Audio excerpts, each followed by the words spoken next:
Bonjour ma nuit endormie. Ce soir, nous allons voyager vers une galaxie lointaine, très lointaine. Si ces vidéos vous aident, n'hésitez pas à vous abonner à la chaîne et à cliquer sur le bouton « J'aime ». Mais pour l'instant, installons-nous confortablement pour un voyage apaisant et un conte de destinée et de découverte. Aux origines des Jedi, profondément enracinés dans la galaxie, une haine ancestrale empoisonnait même les systèmes les plus éloignés. La peur de ceux dotés de pouvoirs mystérieux au-delà des limites mortelles. Des êtres capables de déplacer des objets par la pensée, de contrôler les actions d'autrui, voire d'entrevoir des événements encore à venir. Ces rares individus manifestaient souvent dès l'enfance des capacités inhabituelles, des dons maudits qui, s'ils étaient découverts, ne leur valaient que méfiance et terreur dans un univers cruel. La plupart des mondes abritaient des légendes méprisantes à propos de ces êtres, des mythes remplis de perversions démoniaques et d'âmes tordues. Ainsi, un climat de peur poussait ceux dotés de talents extraordinaires à masquer leur véritable nature, n'existant que dans l'ombre, connue uniquement par des rumeurs sous le nom de spawners. Les spawners étaient considérés comme des abominations. Les spawners étaient des monstres.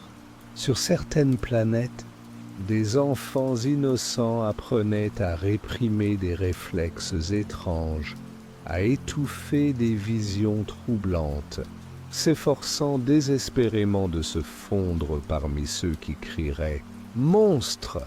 au moindre soupçon de faveur cosmique. Mais nulle part dans la galaxie connue, la haine envers les spawners n'était plus profonde que sur la planète reculée de Kraar. Sur cette planète rude et impitoyable, l'oppression et le danger rôdaient pour ceux qui cachaient secrètement des pouvoirs inexplicables. Ainsi, Joran dissimulait ses dons étranges au plus profond de lui-même. Connu uniquement sous le nom d'Esclave 72, forcé d'extraire des ressources précieuses dans d'interminables tunnels souterrains, sous la lueur vacillante de lampes de travail. Sa pelle déterrait un minerai inestimable pour son maître impitoyable, le seigneur Dravos, qui exécuterait sur le champ toute aberration, spawner, qu'il croiserait. Pourtant, Joran avait appris à sentir les vibrations dans la roche, comme des murmures remontant le manche de sa pelle, ce qui lui permettait de détecter les effondrements imminents. Lorsqu'un faible écho dans le tunnel annonça une catastrophe, Joran n'hésita pas. Il lâcha ses outils et se précipita dans l'obscurité, ses jambes puissantes le propulsant en avant. Son instinct inné pour les roches et les poutres instables le guida rapidement vers les cris des pierres qui s'effondraient. En tournant un coin, Joran vit la catastrophe avec une pointe d'effroi. 3 mineurs hurlaient et s'agitaient, tandis qu'une large section du plafond se fissurait et s'effondrait. Sans réfléchir, Joran tendit une main large, cherchant désespérément dans ce vide en lui-même, où résidaient des capacités indomptables. Il croisa le regard terrifié du mineur le plus proche, coincé sous les décombres, et, d'une manière ou d'une autre, arrêta la pluie mortelle à quelques centimètres de lui. Tout le corps massif de Joran tremblait sous l'effort, les dents serrées, le front ruisselant de sueur, tandis qu'il luttait pour activer des forces qu'il ne pouvait même pas nommer. Amis et ennemis fixaient, incrédules et émerveillés, le pouvoir insondable de l'esclave 72 pleinement révélé. Sa véritable nature était désormais exposée aux yeux ébahis de tous. Le tunnel continuait de gémir sous le poids mortel. Joran sentit ses capacités sans précédent faiblir. Les débris recommençaient à glisser. Il pensa désespérément à sa mère, Mara, concubine du seigneur Dravos à la cour, et à son conseil de cacher ses talents à tout prix. Elle était la seule à connaître son secret. Mais maintenant, il était trop tard. Il était exposé devant de nombreux témoins. Joran n'avait plus qu'un choix s'il voulait sauver qui que ce soit, y compris lui-même. Avec un cri rauque, il puisa une fois de plus dans l'énergie qui vibrait en lui, provenant de dimensions inconnues, et força les débris à reculer dans une éruption titanesque de sa paume tremblante, renvoyant l'avalanche dans le tunnel neuf. Lorsque les pierres cessèrent de tomber, Joran s'effondra à genoux, totalement épuisé, des visions clignotant devant ses yeux. Il savait que les soldats du seigneur Dravos arriveraient d'une seconde à l'autre pour enchaîner la monstruosité spawner, révélée par le hasard. Joran se prépara aux mains brutales qui lui lieraient les bras dans le dos. Les mineurs terrifiés murmuraient à son passage « Monstre ! Démon !» Il aurait encore pu se battre pour s'échapper, mais il connaissait désormais son secret. Et si Joran résistait, sa mère bien-aimée paierait certainement le prix entre les mains de Dravos. Quelques instants plus tard, Joran était à genoux, enchaîné devant le seigneur Dravos, dont le visage blanc comme un os s'ouvrit en un sourire sinistre. Alors, le rat des tunnels aux talents cachés, les nobles assemblés gloussèrent avec malveillance. Dravos leva une main et la cour se tut. « Montre-nous donc quelque chose, esclave 72, à moins que tu ne préfères son exécution immédiate. » Joran croisa son regard indifférent, redoutant que toute désobéissance ne condamne sa mère. Serrant les mâchoires, il fixa une coupe posée près de la main griffue de Dravos. Elle trembla, puis s'envola malgré lui jusqu'à sa main enchaînée. Dravos haussa les sourcils, tandis qu'une énergie nerveuse parcourait la galerie. Impressionnant. Mais je me demande, peut-il tuer sur commande? Dravos fit un signe de tête vers son bourreau, debout près de Joran, hache à la main. Si tu utilises ton pouvoir pour lui briser le cou, je te laisserai vivre. 72, la répulsion monta dans la gorge de Joran, mais il savait que pour survivre, il devait obéir. Il tendit une paume tremblante. Le bourreau commença à suffoquer, le visage violacé, griffant confusément sa gorge. Joran grimaça de dégoût en lui tordant le cou avec un craquement final. Des applaudissements amusés éclatèrent parmi les courtisans tandis que Dravos proclamait « Félicitations. 72, tu seras le nouveau bourreau du royaume. » Il se pencha et murmura « Pour que seul Joran entende, utilise tes pouvoirs à mon service. Ou bien ta mère pourrait ne pas survivre. » Joran ferma les yeux. La menace implicite contre sa mère suintait du sourire de Dravos. Il frissonna, tandis qu'une clameur montait dans la foule. La monstruosité spawner se produira désormais sur commande pour le royaume, un numéro de cirque. Joran ravala son désespoir. se répétant que cet enfer permettrait à sa mère de vivre encore un jour. Joran sombra dans des journées angoissées de luxe corrompu, couvert de lambeaux de richesse, mais moins qu'humain. Gardé à l'isolement, sauf quand Dravos souhaitait exhiber son spawner de compagnie, en exécutant des ennemis pour le divertissement des nobles. Joran portait le masque du démon avec conviction, éliminant ses victimes avec une efficacité détachée, mais à chaque usage négligent de ce pouvoir sombre, son propre esprit s'étiolait.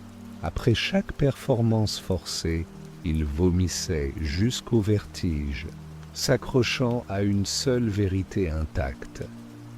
Les pensées de sa mère Mara, son unique ancre contre les ténèbres envahissantes. Mon fils, tu as fait ce qu'il fallait pour survivre, lui assurait-elle.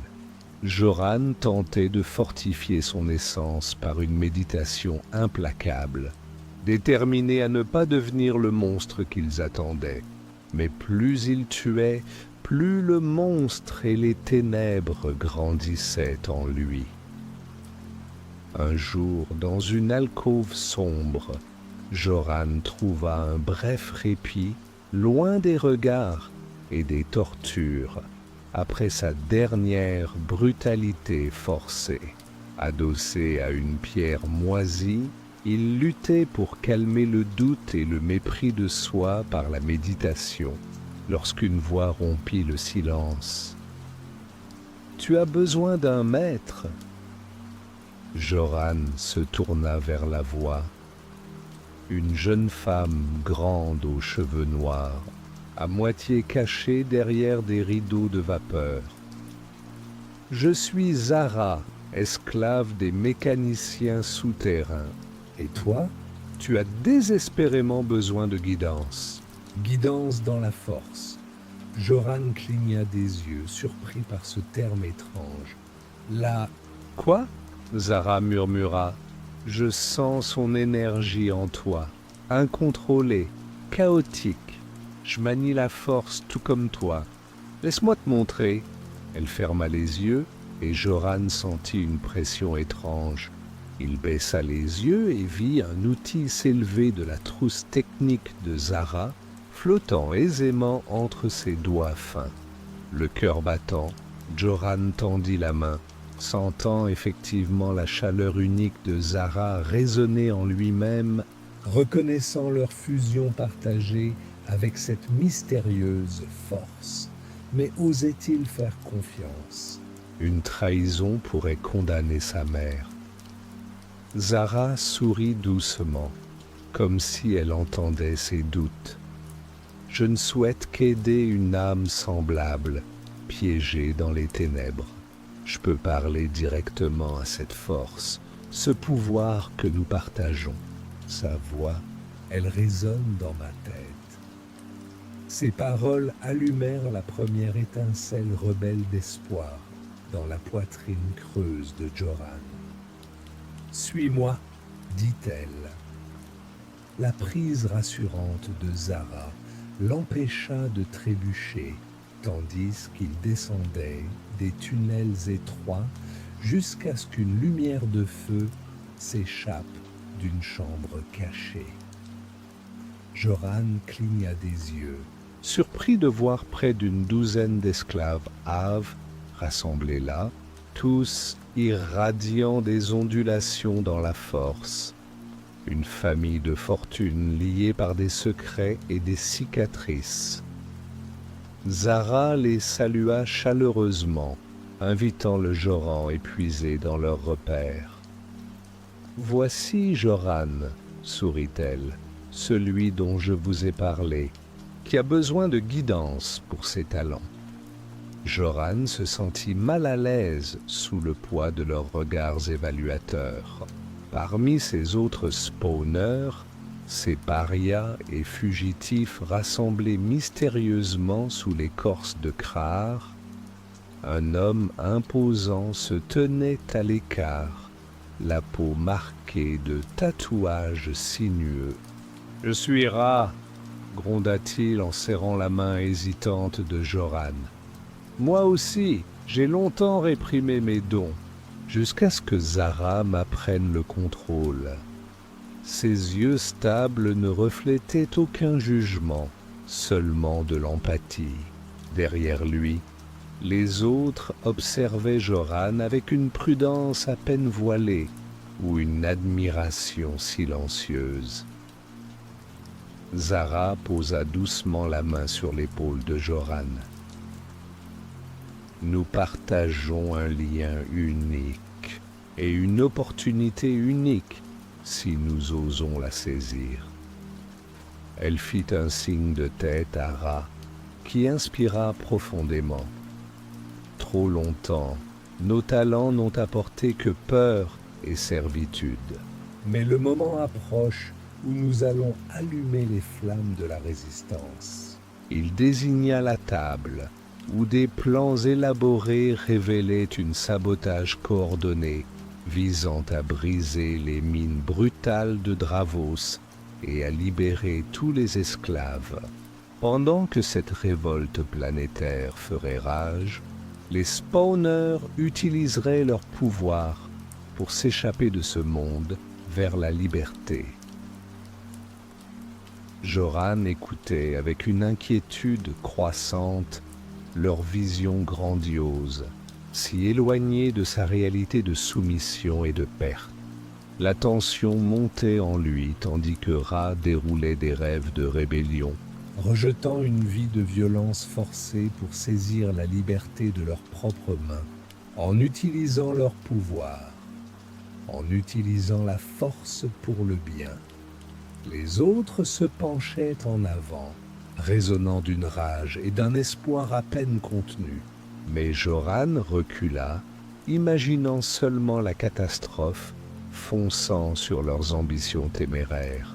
« Vous nous mènerez tous à la boucherie », s'écria-t-il. « Ou à des destins pires que la mort.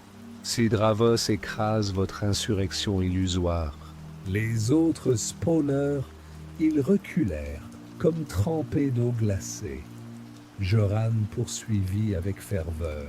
« Croyez-vous vraiment que ces chaînes invisibles de discrétion et de mensonge puissent vaincre toute la force brutale de Dravos? Il traînera vos alliés secrets à la surface et les fera fumer. J'ai assez agenouillé dans le sang et la boue pour savoir que même les murmures de révolte font pleuvoir des océans de sang. » Joran tremblait devant leur rang consterné, dans un silence retentissant. Il murmura « Vous n'auriez pas dû m'amener ici. Je ne ferai pas partie de cela. » Il se tourna vers le tunnel sombre. Les appels suppliants de Zara s'estompèrent dans le bourdonnement de son cœur. Pourtant, leur ferveur alluma un désir dans ses os. Joran savait que tout signe de défi ouvert ne ferait que précipiter les ténèbres écrasantes.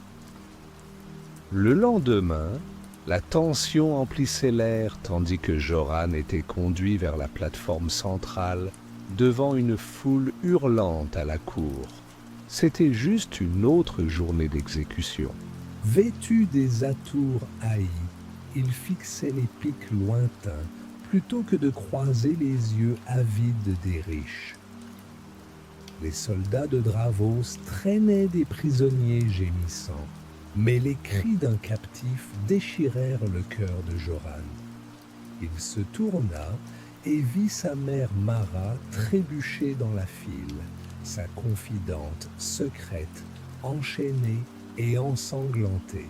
Leurs yeux se croisèrent dans un désespoir partagé, traversant des vies entières. Joran se tourna désespérément vers Dravos, qui observait avec une anticipation cruelle. « Non, pas celle-ci » implora Joran, la fureur et la terreur étouffant son cri. Dravos ne fit que rire. « Elle cache des secrets de trahison. Fais ton devoir, bourreau. Il fit un geste, et un soldat traîna la Mara affaiblie par ses cheveux emmêlés. Joran recula en titubant, la poitrine haletante. Des huées montèrent de la foule à son refus. Mara leva une dernière fois les yeux vers Joran, avec un amour et une acceptation profonds. « C'est bon, mon fils. Tout va bien se passer. » Dravos leva la main. « Eh bien, je crois que tu as quelque chose à dire à ton fils avant de quitter ce monde. » Mara releva fièrement la tête tandis que Joran tremblait. « Que ton nouveau bourreau ait le sang de ton propre cœur cruel. » Elle se tourna vers son fils. « Je suis désolé, Dravos est ton père. J'ai été sa concubine privée pendant des années. Je n'aurais pas dû te garder. Je t'ai gardé secret aussi longtemps que j'ai pu. » Le monde s'effondra autour de Joran, tandis qu'il tentait d'assimiler ce qu'il entendait. Cela ne pouvait pas être vrai. Bien qu'il fût étrange que Dravos ait choisi de garder un spawner en vie, Joran tomba à genoux tandis que Mara se tournait vers lui une dernière fois. Dans cet instant infini, leur lien caché de mère et de fils chantait un amour triste. « Je suis tellement désolé, Joran. » Mara ferma les yeux. Sa main se crispa, et utilisant la force, elle commença à s'étrangler elle-même. La foule se mit à crier, croyant que Joran utilisait ses pouvoirs pour tuer sa propre mère. Joran tendit la force pour essayer de l'arrêter, mais Mara était trop puissante. Elle bloqua Joran de toutes ses forces, et bientôt, la vie s'éteignit de son beau visage. La foule explosa tandis que Joran tenait sa mère dans ses bras.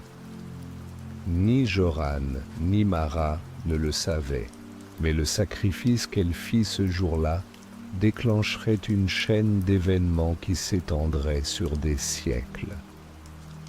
Joran fixa la forme inerte de Mara. La colère s'enflamma, réduisant en cendres fumantes toute trace de peur et de doute. Joran ferma les yeux de sa mère de ses doigts tremblants. La prise étouffante de Dravos, c'en était fini, il abandonna la plateforme. Le geste sacrificiel de sa mère avait libéré un pouvoir et un but longtemps réprimés. Joran traversa les rues chaotiques, à la recherche du repère de l'Alliance. L'énergie de la force crépitant à chacun de ses pas, il enfonça la porte de pierre et fixa Zara et son groupe fidèle, armés et prêts. Ils le regardèrent, surpris, tandis que Joran déclara, le feu flamboyant dans ses yeux. « C'est le moment! Je mènerai votre rébellion. » La détermination circula entre eux, liant le chef à sa parenté révoltée. Durant les premières heures de l'insurrection, le groupe de parias remporta des victoires contre des gouverneurs stupéfaits, infiltrant des complexes pour allumer des sabotages à travers toute la planète, utilisant la force publiquement. La plupart des esclaves se joignirent à l'insurrection, assoiffés de vengeance. Cependant, la forteresse de Dravos resta impénétrable. Lors d'une attaque frontale brutale et échouée, le co-leader de l'Alliance, Ra, se sacrifia pour protéger Joran et Zara d'une embuscade. Alors qu'il agonisait parmi les décombres et la fumée, il serra la main de Joran. Cette nouvelle génération doit porter notre étincelle révolutionnaire. Maintenant, vers les cieux, seuls quelques rebelles spawners survécurent à cette attaque sanglante. Hébétés, ils jurèrent d'honorer les disparus en accomplissant le vœu de Ra, s'échapper de l'emprise de Dravos par tous les moyens, préservant ainsi la fragile étincelle de l'espoir aussi faible fut-elle. Derrière les nuages de fumée du deuil, les rares spawners restants détruisirent les garnisons régionales, diffusant le soulèvement à travers tout le système aux côtés des masses grandissantes, unies par l'indignation quand le désespoir menaçait. Alors que leurs camarades tombaient escarmouche après escarmouche, Joran ralliait la volonté de ses semblables en invoquant la défiance ultime de sa mère, jusqu'à ce qu'il ne reste plus que Joran et Zara à la tête de l'Alliance, une détermination tenace, forgée par le traumatisme. Ils résolurent d'affronter Dravos lui-même, ou de mourir, assurant que ces foules ravies ne se repaissent plus jamais de tortures infligées par des mains de spawners. Joran et Zara gravirent des escaliers engourdissants vers le cœur de la forteresse imprenable de Dravos, prêts à sacrifier leur vie dans une confrontation directe. Ils s'introduisirent furtivement dans la salle du trône carnivore, ornée de bannières rouge sang. Dravos les attendait, ricanant sur son trône froid, gardé par un mur de lances assoiffé de sang de renégats. Bon bâtard. Fils spawner, reviens enfin en geignant, se moqua-t-il. Joran resta ferme, la force scintillant dangereusement autour de ses poings serrés. Ton emprise étouffante prend fin aujourd'hui. C'est désormais une galaxie où nous nous tenons tous fiers, comme des égaux. Dravos rejeta la tête en arrière avec un amusement vicieux, comme si de faibles rêves pouvaient assouvir la faim de la réalité. J'ai épargné ta vie quand j'ai découvert d'où tu venais. Je t'ai donné un but. Je t'ai laissé vivre. Et tu me rends la trahison pour service rendu? Dravos agita les poignets. Ses gardes avancèrent à l'unisson, leurs lames tremblant de tension. Joran et Zara crièrent en chœur. « Maintenant !» Une rage canalisée se précipita vers les dieux, les transperçant tandis qu'ils s'effondraient dans un vacarme. Bientôt, Joran bondit en avant, son pouvoir écrasant se refermant autour du cou pâle de Dravos, l'étranglant lentement jusqu'à ce qu'il ne reste plus qu'un silence glacial. Une aube rouge rampa sur les pics lointains dans le sillage fumant de la victoire. Joran s'attendait à des embrassades pour la liberté durement gagnée. Au lieu de cela, des yeux craintifs suivaient le couple de spawners tandis qu'ils marchaient, engourdis, parmi les ruines. Car bien que la planète eût gagné la liberté sur le dos du sacrifice de Joran et Zara, la peur de leur pouvoir persistait. Ils supplièrent pour la confiance, jurant protection maintenant que Dravos était mort. Mais les citoyens reculèrent. Zara pleura silencieusement, tandis que les foules hurlaient « Monstres !»« Démons, quittez notre planète !» Joran argumenta que leur pouvoir pouvait garantir une paix fragile. Mais une vieille femme cracha sur ses bottes. « Vous, démons doués, n'apportez que les ténèbres. Nous préférons une liberté incertaine, aussi dure soit-elle, à la servitude des sorciers. » L'étincelle rebelle s'éteignit, laissant Joran et Zara une fois de plus isolés. Ils avaient gagné la liberté pour ce peuple, pour cette planète, mais n'avaient plus leur place parmi eux.